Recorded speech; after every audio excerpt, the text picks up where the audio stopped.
국내 연구진이 남극의 해빙 주변에서 높은 농도의 요오드가 검출된 이유를 규명해냈는데요. 요오드는 극지방의 구름 형성을 촉진해서 햇빛을 차단하는 역할을 하는 것으로도 나타났습니다. 네, 지구온난화로 인한 기후변화 문제를 해결하는 데 이번 연구 내용이 큰 도움을 줄 것으로 기대를 모으고 있는데요.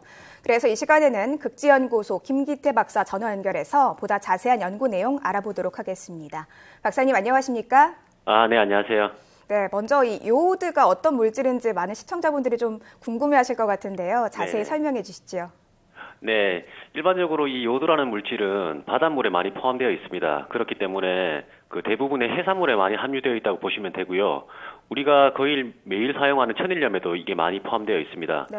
좀 더 구체적으로 말씀드리면은 우리가 흔하게 먹는 다시마, 미역, 김과 같은 해조류나 멸치, 굴과 같은 어패류에 많이 함유되어 있고요.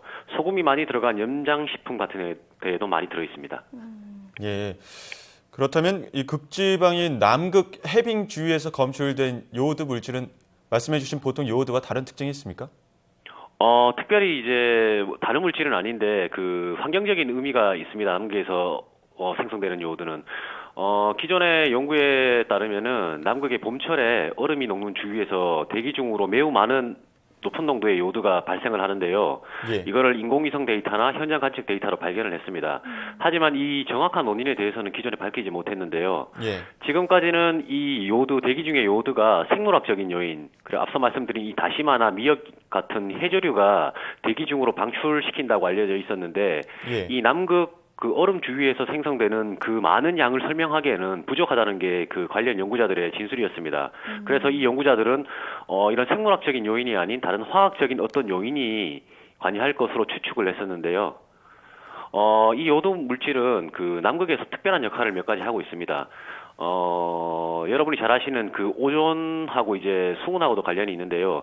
남극 대기 중에 있는 오존의 농도나 그 독성이 강한 수은의 농도를 굉장히 낮출 수 있고요. 그리고 최근 들어서는 이제 이 요오드 물질이 구름 생성과 굉장히 밀접한 관계가 있다고 알려져 있어서 이 최근에는 이렇게 많이 연구가 되고 있습니다. 네. 뭐 이 남극에서 요오드가 포함된 물이 얼 때 조금 다른 지역과 달리 독특한 반응이 일어난다 이런 내용이 나왔는데요. 네네. 그렇다면 구체적으로 어떤 반응이 일어나는 건가요? 네. 일단 남극이나 북극은 극지방은 날씨가 춥기 때문에 그 해수나 이런 물 같은 게 다 얼게 됩니다. 네. 그래서 남극에서 이 요오드가 포함되어 있는 이 물이 얼게 될 때, 예를 들어서 바다 얼음이나 빙하 같은 것들이 되겠죠. 얼게 될 때 많은 양의 요오드 물질이 대기로 방출된다는 것을 이제 실험을 통해서 밝혔고요. 하지만 이게 얼지 않고 그냥 그대로 해수나 그 물의 형태로 있으면 이게 대기 중으로 이 요오드 물질이 전혀 방출이 되지 않습니다. 그러면 요오드가 얼어 있다가 해빙기에 다시 녹으면서 이 대기 중에 방출된다 이렇게 볼 수 있는 거네요? 네네. 지금 연구 결과에 따르면은 이제 해빙이 될 때 이 요오드 물질이 대기로 많이 방출이 되는데, 제가 지금 좀 더 연구를 하고 있는데 이게 어는 과정에서도 어느 정도가 생성이 되는 것 같습니다. 그래 결과적으로 말씀을 드리면은 대부분은 이제 얼음이 녹게 될 때 방출이 되는데 이 얼음이 얼게 될 때도 어느 정도가 방출되는 것으로 이제 생각되어집니다. 네. 예. 뭐 얼때 과정, 녹때 과정, 그 얼고 녹으면서 그 대기 중으로 요오드가 방출되는 것 같은데요. 네네. 그렇다면 박사님, 대기 중에 방출된 요오드는 남극 날씨에 어떤 영향을 미치는 겁니까? 앞서 말씀드렸다시피 요오드가 대기 중에 존재하는 경우에는 작은 에어로졸 입자를 만들 수 있습니다. 예. 이렇게 이 작은 에어로졸 입자는 구름을 만들 수 있거든요. 예. 그래서 극지방의 구름의 양을 결과적으로 증가시킬 수 있습니다. 그리고 이제 저희 연구소에 이제 기상 연구하시는 분들의 결과에 따르면은 남극 주변에 특별히 우리가 흔히 아는 폭풍, 스톰 같은 것들이 굉장히 많이 일어나고 있거든요. 그리고 이 스톰이 구름과 굉장히 밀접한 관계가 있다고 해서 아마 남극의 굉장히 혹독한 날씨하고 이 요오드 생성하고도 이제 좀 관련이 있을 것으로 생각이 됩니다. 그리고 이제 요오드가 비를 내리는 것하고도 관련이 있을 수 있는데요. 앞서 말씀드렸다시피 요오드는 구름을 형성할 수 있는 미세 입자를 생성시킬 수 있고 이 미세 입자는 비구름을 형성할 수 있다는 거죠. 이 요오드가 구름의 양과 좀 연관이 있다 이렇게 설명해 주셨는데 네네. 이 극지방의 대기층에 있는 요오드가 오존 파괴와도 연관이 있다 이렇게 들었는데요. 네네네. 우리가 흔히 알고 있는 성층권을 파괴할 우려도 있다고 볼 수 있습니까? 예. 이게 지금 저희가 쉽게 말씀을 드리면은 오존이 좋은 오존이 있고 나쁜 오존이 있습니다. 네. 우리가 일반적으로 살고 있는 대륙권이라고 하는데요. 지상으로부터 한 10km 정도 지점까지를 대륙권이라고 있는데 여기에 있는 오존은 좋은 오존이 아니고 나쁜 오존입니다. 일반적으로 사람들의 호흡기가 눈을 자극해가지고 별로 인체에도 별로 좋지 않고요. 농작물에도 피해를 입히게 됩니다. 하지만 우리가 오존층 파괴라고 알고 있는 거는 이제 성층권에 있는 오존층이거든요. 그게 지상으로부터 10km에서 한 50km 사이에 있는 오존인데 이 오존은 착한 오존이라서 태양으로부터 오는 자외선들을 차단하는 역할을 하고 있습니다. 그래서 우리가 말하는 오존층 파괴는 이 성층권에 있는 오존을 말하고 있습니다. 그 기존의 연구 결과에서는 바닷물에 있는 염소나 뭐 프레온가스 같은 것들이 성층권 오존을 파괴하는 주범이라고 알려져 있었는데 최근 또 연구 결과에 따르면은 이 대륙권에서 형성된 요오드 물질이 더 위쪽에 있는 성층권으로 이동할 수 있고 이렇게 이동한 그 요오드로 인해서 성층권 오존층 파괴가 더욱더 가속화될 수 있다는 연구 결과도 있습니다. 예.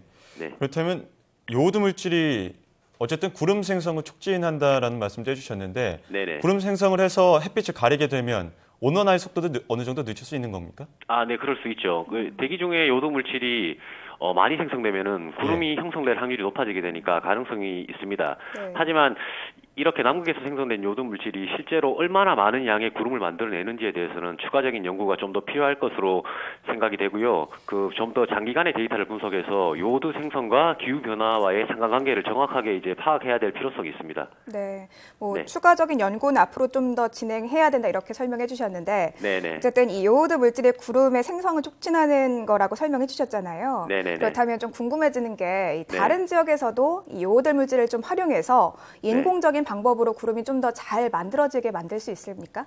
아, 네, 있습니다. 실제적으로 가능하고요. 실제적으로 인공광물하고 들어보셨을 텐데 예. 여기에 사용되는 물질이 요오드하은이라고 해서 요오드가 들어갑니다.